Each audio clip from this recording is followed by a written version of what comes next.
Mark Rogers TV back with you talking Big Ten football. We bring in Shae Peppler of Campus Insiders to break down the league. But before we do that, we have to kind of stray off the field, Shae. Talk about this Brady Hoke situation. It's just incredible. The amount of attention it's getting, the decision-making process is really being scrutinized all the way through the athletic director at this point. Yeah, obviously you saw that there were riots going on the athletic director's lawn last night. So things are quickly spiraling out of control. And, I was asked a couple times about this week and the stance I thought about, putting Shane Morris back in and things. And look, I've been on the sidelines a lot, and there's a lot of protocol that goes into, saying what the injury is.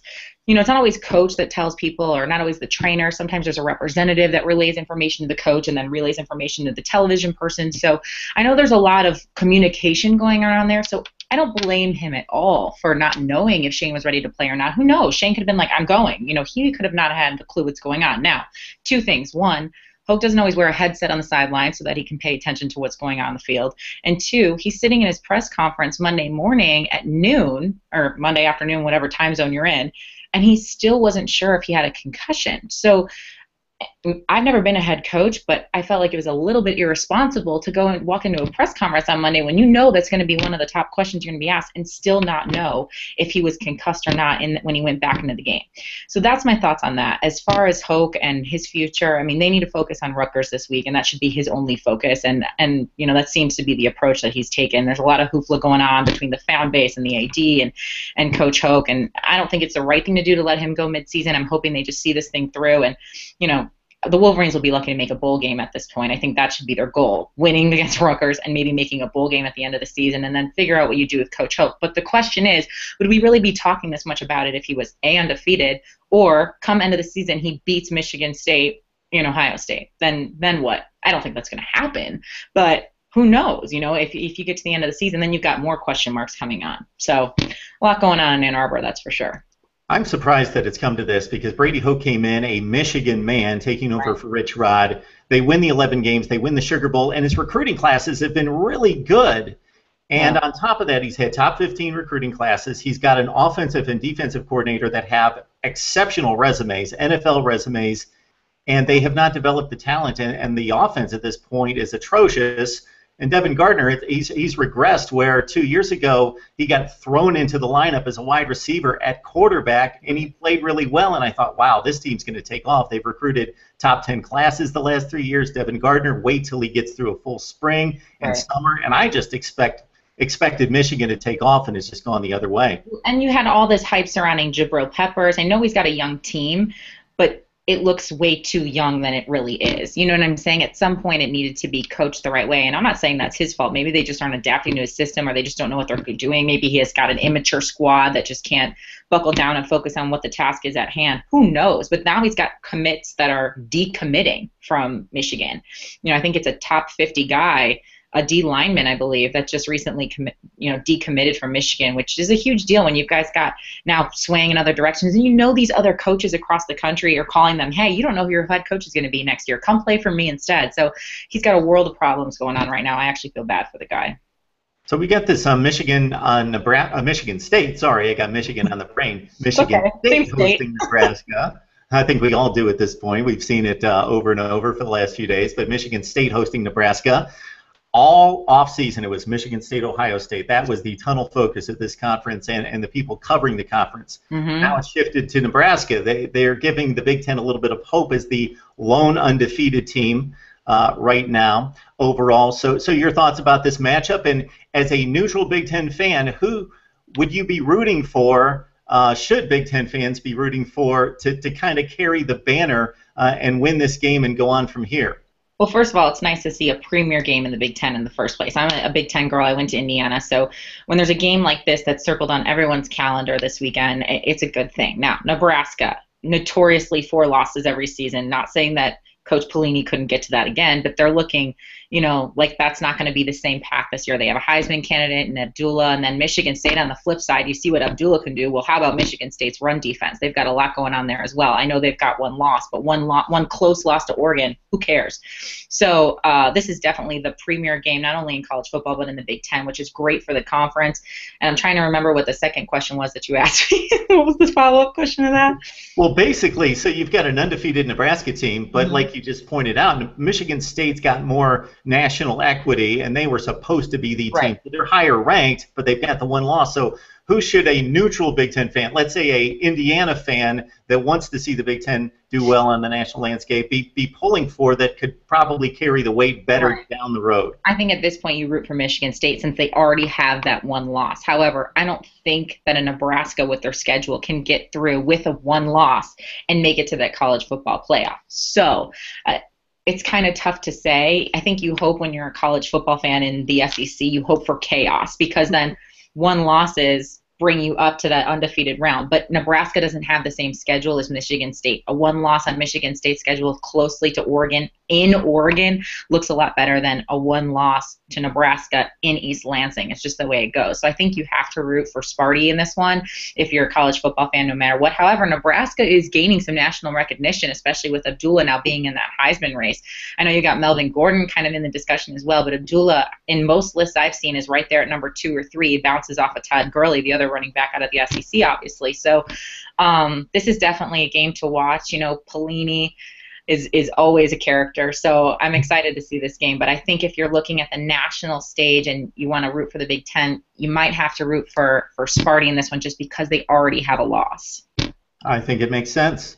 I think we also have a first ever at Maryland hosting a Big Ten game. Yep. And the conference was smart enough to line it up with a big boy heading in from Columbus with Ohio State and Maryland. So I was one of the detractors of the Maryland and Rutgers expansion, not looking at the education, not looking at the fan base and the money that could be brought in by the Beltway, looking simply at football and trying to keep up with the SECs of the world, that Maryland and Rutgers just wouldn't bring it. But this Maryland football team's pretty good. It could be a good game coming up on Saturday. Yeah, the problem is you don't really know who's going to start under center for Maryland, first of all, because her quarterback's steamed up. But you got Stephon Diggs there, which is always a highlight of the week.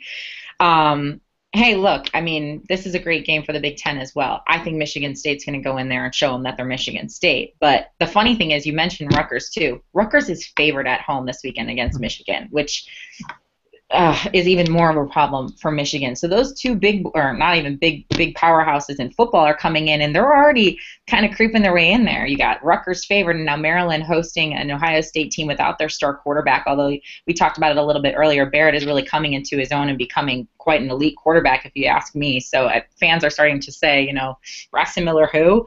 So this should be a good game, and hopefully, you know, the two newbies can make some noise. All right, Shae, last thing for you before we let you go is just the perception of this league. I think you can go back to the mid-2000s when this league was extremely strong. Ohio State, Penn State on down the line, Michigan, Wisconsin, and then Ohio State lost a couple national championship games. Not given credit for getting there, and the conference winning other big bowl games, but losing on the big stage, and that's what people remember. And then you fast forward a few years, and it seems as though the Big Ten's taken a hit, unlike some other conferences. Like if you chart the ACC, their BCS bowl record is atrocious, nothing close to the Big Ten, but for some reason the Big Ten gets bashed. This season, I would have to admit that it's largely deserved because of the showings in the big games, although there was a bit of a rebound a couple weeks ago and some nice showings against the ACC in particular. So what do you think is the reality of Big Ten football right now versus what maybe the perception is? Yeah, well, you mentioned the ACC. While they might have lost some bowl games, they won the national championship last year, and they ended the SEC drought. So right there, all the haters, the ACC haters, can be quiet because, I mean, that's where their prominence comes from. As far as Big Ten perception goes, the reality is the SEC is a powerhouse year in and year out. They're winning national championships. They're getting to those big bowl games. It's one loss, close loss. They're getting the top recruits. So the SEC, it's at the top. It is what it is. To the eye test, you've got teams in the Big 12, you've got teams in the Pac-12 and the ACC with Florida State and Clemson that are blowing schools out. And then you've got schools in the Big 10, like Ohio State, that loses to Virginia Tech week 1. So the problem is I think to the eye test and maybe the common college football fan, you're seeing these other conferences bring in these heavy hitters, and they're just, you know, they're not even letting other teams score points in these cupcake games. And then, yeah, in close games, the Big Ten sometimes falls short. And then, you know, Indiana goes out, they beat Mizzou, and then the next week they lose to Maryland at home. They never have some consistent flow. Now you have, of course, Ohio State, Michigan State, Wisconsin. Those are Nebraska now, the big boys that are trying to get in there, but Wisconsin loses a close win to LSU. Ohio State's lost to Va Tech. Michigan State's lost to Oregon. If you can't beat those big teams in big games in the start of the season, it's hard to change the perception. And unfortunately, I think the Big Ten is towards the bottom of the Power 5 conferences. That's just the way it is right now. I don't think I don't think those heavy hitters at the top of our conference are the necessary. I'm saying our conference at the top of the Big Ten conference are necessarily. I don't think Ohio State is any worse than, say, Clemson right now. But the problem is they haven't showed up in those big games, and even the cupcakes, you don't see them blowing teams out of the water like you do in the other conferences. So perception is kind of reality right now until some big games are won, unfortunately. Yeah, and it's not just Ohio State and Nebraska and Michigan State losing at the top. You mentioned, Purdue is nothing close to what they were 7 or 8 years ago. Nothing. And Indiana. I think the common college football fan couldn't name one person on that team, or even the head coach, unfortunately. You know what I'm saying? Like you had some big name players come out of a program like Purdue. Even Indiana had some guys that went to the league. And it's just not happening that way anymore, which is a problem for the entire conference, unfortunately. I don't think a lot of people would guess this, but Purdue was top 10 in NFL draftees through the first half of the decade. Wow. The 2000s. They were like 9th or 10th in the NFL drafts selections, and that program is probably toppled more than any program. Not that it was elite, but it was a fringe top 25 program every year, and it's toppled like any program in college football. Well, and you look at Penn State, too. I mean, they're a notorious powerhouse year in, year out. And then you have all the hoopla that went on in Happy Valley as well, which, of course, didn't help their cause on the field. Now they're back to being bowl eligible again, which, if they can get back there, then that could also help the Big Ten, because that's a traditional powerhouse that just has been lacking as of late as well.